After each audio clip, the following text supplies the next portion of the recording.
السلام عليكم ورحمة الله وبركاته، مساك الله بالخير أبو جاسم، أمسي عليك وعلى كل من يتابعنا أكيد عبر برنامج المجلس. هالمرة راح ناخذكم إن شاء الله في شوارع البصرة وتحديدا شارع الكورنيش مع ردود والسوالف الحلوة مع الشعب العراقي، وراح نجرب اللي عندهم من أكل ومشروبات. حياكم الله معي.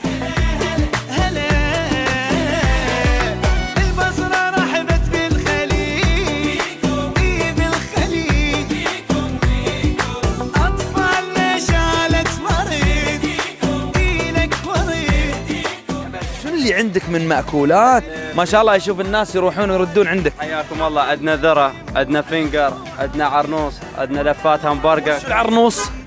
عرنوسات. الذرة ها؟ بس بالطبخة العراقية. زين ذوقنا ولا؟ ذوقك ليش ما ذوقك؟ ذوقنا ولا ذوقنا؟ ذوقنا. ذوقنا. يلا. اوه روي الكاميرا ايش قاعد تحط عشان يعرفون الخلطة السحرية؟ هاي نكهة الدجاج. ما أجمل يقول لك الأكل البسيط والجميل. وهذا الليمون طبيعي. هذا الليمون طبيعي، هذا فلفل شوي حرورة. هاي نكهة. أنت بتخلينا نسوي لقاءات حارة. الكاس احنا بخدمتهم الحين وبعد الحين. إذا مشاهدينا هذا هو العرنوس البصراوي، ما في ألذ منه. تعالوا معي نكمل مسيرتنا مع شارع البصرة. هلا بكم منورين. شنو هالزين؟ زين. شو اللي قاعد تبيع طال عمرك؟ حلويات. عطنا الحلويات العراقية، نبي نذوق احنا. ها؟ لا أنا بحبه، أنا بحبه. بخدمتك أنا. ها أكلني. تفضل.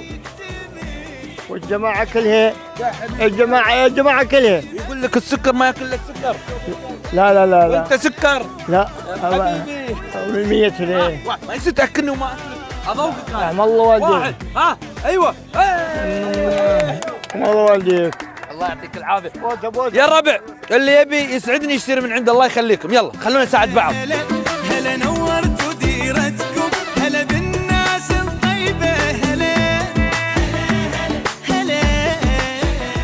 تعال عمي عطنا احلى شاي عراقي عندك. استكان عمي بالاستكان العراقيه. كيف الحال؟ انا بصراوي خير نعمه. الاجواء الحلوه معلمة. والله بوجودكم كل شيء خير.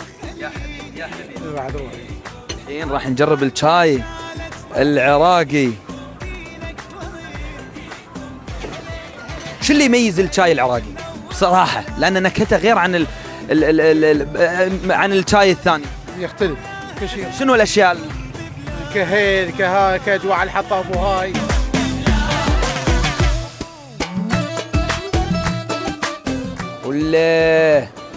وهذا هو الشاي العراقي يا جماعه. يا سلام يا سلام، الله يعافيك.